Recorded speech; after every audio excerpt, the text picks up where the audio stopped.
You know, when you see pictures of Egypt, it's always amazing, like those ancient wonders set against this backdrop of like endless desert. Yeah. And it's striking to think that almost all of Egypt's population lives crowded along this thin green line of the Nile. Right. Makes you wonder, how can a country with so much desert even think about tackling huge issues like climate change and, Yeah. land degradation, and do it in a way that's actually affordable and effective? That's the big question we're going to unpack in this deep dive. Okay. And we're focusing on this fascinating research paper. Okay. It's called Costs and Benefits of Afforestation with Renewable Electricity-Based Desalination. Case study for Egypt. Wow. It's by Caldera and his colleagues, Mm. and it really dives into this innovative concept. So from what I've read in this study, the main idea uses Egypt's abundant sunshine for renewable energy and its access to the sea. Mm-hmm. And the magic link is using that renewable energy to power desalination, Right. taking the salt out of seawater and then using that fresh water to grow forests right there in the desert. It's a bold vision for sure. Exactly. And the researchers in this paper have meticulously analyzed, can Egypt's potential for solar and wind power actually realistically power seawater reverse osmosis desalination plants? Wow. And could that water then be used to irrigate degraded and unused desert land, basically turning it into forests, which can absorb carbon dioxide? So our mission today is to really figure out, is this viable? Yeah. Can this actually pull carbon out of the atmosphere, help reclaim degraded land? Right. And maybe even offer some economic benefits for Egypt. And we want to break this down without getting too bogged down in all the technical details. Yeah, absolutely. And our discussion today is grounded in the findings and analysis from this paper. Costs and Benefits of Afforestation with Renewable Electricity-Based Desalination. Case study for Egypt by Caldera and his colleagues. Okay, so let's start with the basic problem that this research is addressing. Okay. This paper highlights some pretty stark facts about Egypt's geography and population. Yeah, what's striking is this concentration of life. 95% of Egypt is desert, yet over 95% of its people live in just 5% of the land, Right. mainly along the Nile Valley and Delta. Right. And this hyper-arid climate makes Egypt super vulnerable to climate change impacts. And we're already seeing the negative effects, unsustainable land use combined with climate change, leading to the deterioration of that very limited arable land. Yeah. It's a pretty worrying cycle. It is, but here's something you might not expect. Yeah. Egypt has actually seen the largest increase in forest cover in all of Africa. Really? Yeah, and it's thanks to government programs using treated sewage water for afforestation in desert regions. So this shows the potential of this land to support tree growth, if there's water. So even using treated sewage water, which must come with its own challenges, Yeah. desert afforestation in Egypt has had some promising results. Right. And the paper mentions that this is due to abundant sunlight and even nutrients from the treated sewage water, Yeah. leading to pretty fast tree growth as long as there's enough water. That's the key point. Water is the limiting factor. Right. Currently, Egypt relies heavily on the Nile for its fresh water, with desalination, and treated wastewater as supplementary sources. The paper gives some numbers on desalination capacity, too. It does. As of 2023, Egypt had a desalination capacity of about 0.85 million cubic meters per day. Right? And they've set some ambitious targets for the future, focusing on plants powered by renewable energy. Exactly. The goal is to reach 2.9 million cubic meters per day by 2030, with a further increase to 6.4 million cubic meters per day in the future. Wow. And the paper also says that seawater reverse osmosis, or SWRO, is going to be the dominant technology because it's more energy efficient and cost effective. Which makes sense when you're powering those plants with renewables. The Right. less energy, the better. But the paper also points out a global imbalance here. Yeah, there's a real disconnect between where desalination is prevalent and where renewable energy is being generated. Right. The Middle East has like 39% of global desalination capacity, but only 1% of renewable electricity generation. So you can see the potential for regions like Egypt to link these two. So the paper also mentions other research that supports the need for renewable energy-based desalination in Egypt, It does. specifically to help with water scarcity issues. Seems like a pretty logical step. It does, but here's the thing. Despite all the advantages of using renewable energy for desalination, there aren't any concrete government plans to move away from fossil fuels in their energy system as a whole. Oh, so they're investing in RE for desalination, but the wider transition is still in early stages. It seems that way. And this brings us to the core idea of the paper using this renewable energy-powered desalination for afforestation. It's not just about drinking water, it's about making forests in the desert. Exactly. This research by Caldera and his colleagues really focuses on the costs and the benefits of this approach, using RE-based SWRO desalination to plant forests in degraded and unused areas of Egypt. So what are the main parts of the system that they looked at?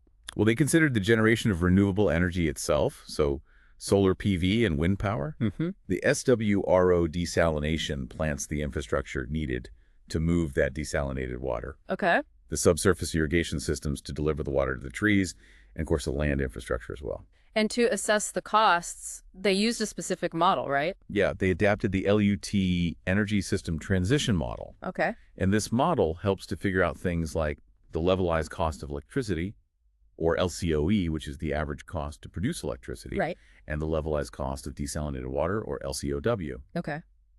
And they projected these costs for different locations in Egypt, even on an hourly basis from 2030 all the way to 2100. That's a long time. It is. And because they don't have projections of tech costs beyond 2050, they had to assume the costs would stay the same after that point. So it's a necessary assumption, but it's important to remember that this could be a conservative estimate. Okay. And then the model figures out the most cost-effective energy system to meet the needs of irrigation. So they focused on SWRO and excluded other desalination technologies. Right, because SWRO has a much lower energy demand compared to things like multi-stage flash or multi-effect distillation. Okay. And remember, we want to use renewable energy here. Right. So minimizing energy use is key. Makes sense. Oh, and they used land cost data from another study as well. Okay, now, to assess the cost of actually removing CO2, they used what they call the annual historic CO2 cost. What does that tell us? This number represents the total cost to run the whole system in a given year, Okay. including energy desalination, irrigation, the land, everything. Right. And then they divide that cost by the amount of CO2 absorbed by the forests in that same year. Okay. So it gives you the cost per ton of CO2 that's captured. So they did a really detailed analysis breaking down costs for energy desalination, irrigation, the land, everything. They did. And they even considered things like the increasing power density of renewable energy technologies, which means you get more power from the same land area in the future. Exactly. So how did they determine the areas in Egypt best suited for this afforestation project? They started with a 2009 global land cover map to identify areas that are currently bare land, Okay. assuming those areas could support up to 20% tree cover. So not trying to turn the entire desert into a dense forest. Right, exactly. Which makes sense given all the challenges of making desert land productive, Well, yeah. especially with the lack of water. Exactly. So they then overlaid this land cover data with information on land restoration potential. Okay. Basically, areas not currently used, but that could support tree growth. And crucially, they added data on water stress levels across Egypt. Right. This pinpointed areas where desalination would be absolutely necessary. So what were the specific criteria for deciding which areas would need desalinated water? They looked at regions with high or extremely high water stress and areas with low water stress, but also limited water supply. Okay.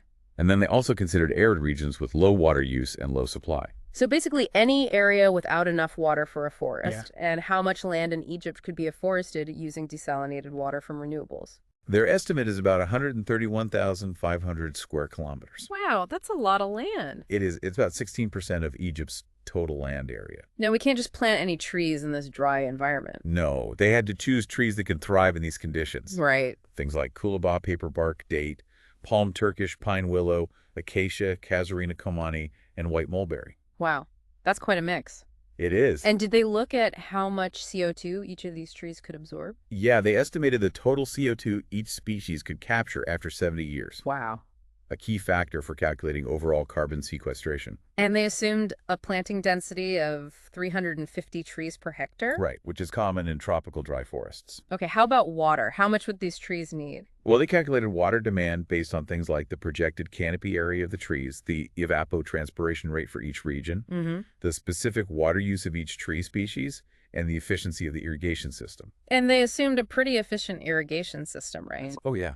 They chose high-efficiency subsurface drip irrigation, assuming a 95% efficiency rate. Wow, that's impressive. Yeah, minimizing water waste is crucial, especially when you're using desalinated water, which takes a lot of energy to produce. Right. They also double-checked that their mix of trees would have a carbon sequestration rate similar to a well-watered tropical forest. Okay.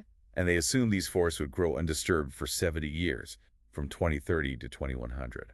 So they projected how much water would be needed and how much CO2 would be captured over that entire period? And they even factored in a gradual increase in precipitation recycling, up to 26% as the forests grow. That's interesting. Yeah, it's like the forests could eventually help create their own water source to a degree. Okay, so what were the big findings? Well, the results are really promising. Okay. They found a clear decreasing trend in the annual cost of CO2 sequestration in Egypt.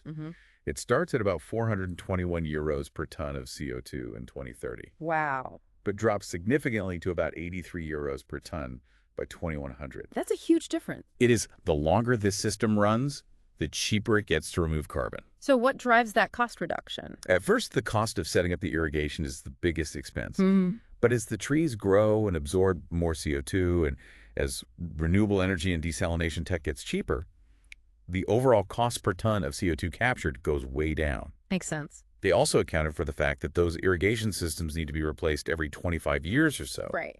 And after 2050, when the forests are mature, the cost of the energy system stabilizes. Now, they also found differences in these costs across Egypt, right? Yes, their analysis showed the northwestern region has the lowest cost potential for CO2 sequestration, as low as 40 to 50 euros per ton by 2070. And why is that? It's mainly because it's near the coast, so it costs less to transport the water. Okay. Plus, that area has lower water demand thanks to a slightly cooler climate. And by 2100, the total CO2 captured in Egypt could reach a massive 34 gigatons. That's billions of tons of CO2. It's mind-boggling.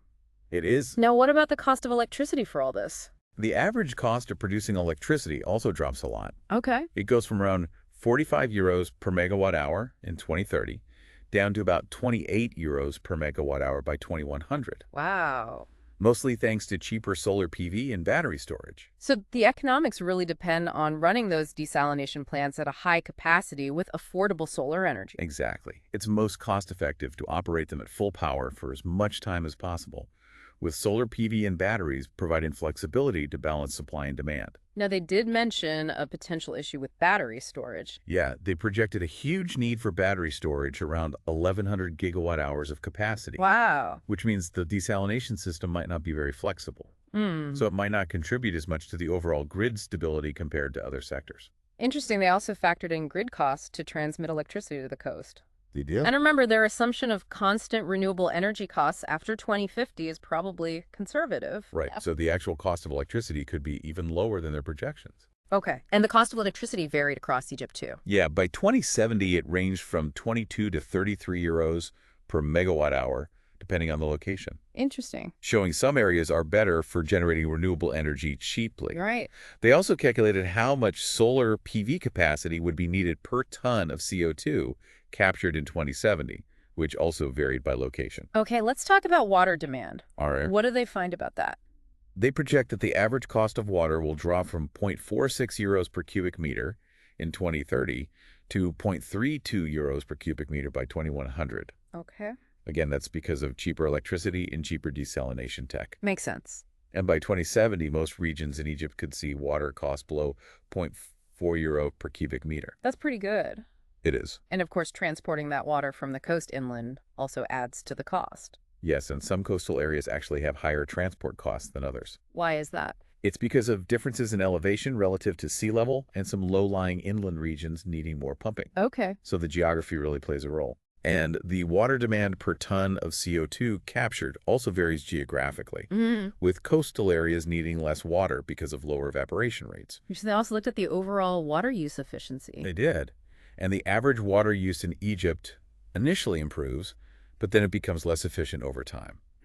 That's interesting. It is. So does it eventually reach a stable level? It does. It becomes more efficient again by 2100. Okay. They also found that the total electricity needed for both desalination and pumping decreases over time as the forests mature and capture more CO2. Okay. And the northwestern region seems to be the best for both cost and efficiency. It is. Their analysis consistently showed the lowest CO2 sequestration cost there, about 40 to 50 euros per ton by 2070. And why is that region so good? Well, it's relatively flat and close to sea level, meaning cheaper water transport. Okay. Plus, it has lower electricity costs and a cooler climate, which reduces the tree's water needs. Okay, so we've talked about the costs of energy and water, but let's talk about the land footprint. This is a huge project with lots of trees and renewable energy infrastructure. Yeah. So how much land are we talking about? Well, by 2070, they estimate that the renewable energy power plants would need about 395 square kilometers of land, Okay. which then drops slightly to 300 and 308 square kilometers by 2100 because those technologies are getting more efficient. So less land is needed to produce the same amount of energy. Exactly. And if you look at the land needed for the power plants per megaton of CO2 captured, it averages 6.2 square kilometers in 2070, and it goes down to 4.8 by 2100 as carbon capture rates get better. Now, how does that compare to the land needed for the actual forests? The land for afforestation is much bigger. Okay. The paper shows that the afforestation area dominates land use. Overall, about 16% of the suitable land in Egypt will be used for forests. And when you include the land for energy infrastructure, that's over 20%. Right. Wow. Yeah. It's good that they included a table summarizing these system details for different years, like 2030, 2050, 2070, and 2100. Yeah, it gives a clear picture of the scale of this project. And it's interesting that the projected solar PV capacity for Egypt by 2050, while large, is still a small portion of the total global projected capacity. Right. It puts things into perspective. And the paper also points out that this high demand for battery storage means the desalination system might be pretty inflexible. Yeah, it might not be as helpful for grid stability compared to other sectors that can adjust their energy use more easily. Okay, so what are the main implications of all these findings? One of the most significant is the potential for carbon removal. Okay. They compared the projected annual CO2 removal in 2050 and 2100 to Egypt's emissions in 2019. Right. And it suggests Egypt could become a net provider of negative emissions. Meaning they would absorb more CO2 than they emit. Exactly. That's a big deal. It could really change Egypt's role in global climate action. And the consistently low cost of CO2 removal in the northwestern region seems like a great opportunity. Yeah, it's thanks to that flat, uninhabited land, lower costs for infrastructure, and the cooler climate-reducing water needs. So cheaper renewable energy basically leads to cheaper water for afforestation. Exactly. The researchers also mentioned some possible co-benefits. Like increased rainfall, thanks to the new forests. Oh, wow. And they highlight the need for good brine management. Right, the salty byproduct of desalination. Yeah, and they suggest potentially extracting valuable minerals from that brine. Interesting. So turning a waste product into something useful. Right. It would be good for the environment and the economy. They even mentioned the EOM project in Saudi Arabia. Yeah, a large-scale desalination project using renewables that's also exploring brine recovery. So beyond carbon removal, what other benefits do forests provide? They offer a whole range of ecosystem services. Okay. The paper mentions the Great Green Wall in Africa as an example, showing how land restoration can improve things like agricultural productivity, soil health, and biodiversity. So it's not just about the trees themselves. Right, it's about the wider impact on the ecosystem. The researchers also compare the water demand for this project to existing plans for irrigating land in the Western Desert using the Nubian aquifer. Yes, and their findings suggest that afforestation could be more water efficient than those existing plants. That's interesting. And as we talked about before, these new forests could increase local rainfall and moderate temperatures. Right, so lots of potential benefits. There are. So this approach could really help Egypt achieve its climate goals and its sustainable development goals. It could. And it might be useful for other countries in the Middle East and North Africa, too. Yeah, they face similar challenges with dry climates, water scarcity, and land degradation. And afforestation can even help restore degraded soil that's not good for farming. Exactly. The paper also talks about the importance of valuing nature and land. Yeah, to unlock the potential of these large-scale projects. And they highlight the need for long-term stability and government support. Absolutely, because these projects take time. Right. It could be 20 years before we see significant carbon uptake. And they raise a crucial question about the long-term sustainability of these forests. Right, like will they be self-sustaining? Yeah, will they create enough rainfall to survive in the long run? What about maintenance? Exactly. These are questions for further research. Now, the paper compares this afforestation approach to another carbon removal technology called DACCS. Yes, direct air capture and carbon capture and sequestration. Right. They look at the estimated costs, water needs, space requirements, and energy demand for DKCS in Egypt. And they suggest that both afforestation and DCCS could be important parts of Egypt's carbon removal strategy. So a mix of different approaches. Right. They do acknowledge the challenge of increased energy demand for building all that renewable infrastructure. They do, but they also point out that the world is producing more than enough solar PV technology. So supply can keep up with demand. It seems so. They also mention sector coupling as a way to reduce overall energy system costs. Yes, by better integrating different sectors like electricity, water, and land use. Okay, so the paper also notes that desalination-based afforestation might not provide much flexibility to the electricity grid. Right, because those desalination plants work best when they're running continuously. Okay. It's an economic consideration. They also mention some cool ideas for sustainable development, like those being explored in Australia. Yeah, where they're planning new communities that combine renewable energy desalination, agriculture, and afforestation. That's a very holistic approach. It is. Now, the researchers do point out some limitations of their study, Of course. like uncertainties in predicting long-term carbon capture tree diversity effects and water demand.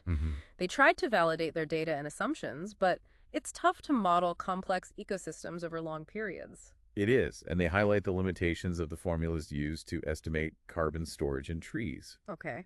and the complex relationship between rainfall and tree growth in dry environments. Right, so they're acknowledging that their results show a potential scenario. Exactly. It's based on the best available knowledge, but there are uncertainties. And they even suggest that areas closer to the coast might be even better for afforestation, Yeah, potentially, with higher tree cover and carbon capture at lower costs. which aligns with other research in this area. It does. So to sum up, Egypt has a huge opportunity to use its renewable energy and its access to seawater for large-scale afforestation. Right. This approach, powered by desalinated water, could remove a lot of CO2 from the atmosphere, fight land degradation, and create economic benefits. And as renewables and desalination get cheaper, the cost of capturing CO2 also goes down, making this an even more attractive strategy in the long run. And with all that potential for carbon removal, Egypt could become a leader in negative emissions on a global scale. It's an exciting possibility. This research shows how creative thinking and new ways of using resources can help us tackle climate change. And it gives us a glimpse into a more sustainable future for countries with similar challenges. So here's something to think about. Given the big investments needed and all the potential benefits like better land and even changes in weather patterns, how might these kinds of projects change Egypt's environment and its place in the world? That's a big question. What new opportunities or challenges might pop up as they turn vast deserts into thriving forests? It's definitely worth exploring. We encourage you to learn more about land restoration, climate change solutions, and the long-term impacts of these kinds of ambitious projects. There's so much to discover. Thanks for joining us, It was a pleasure. and keep on diving.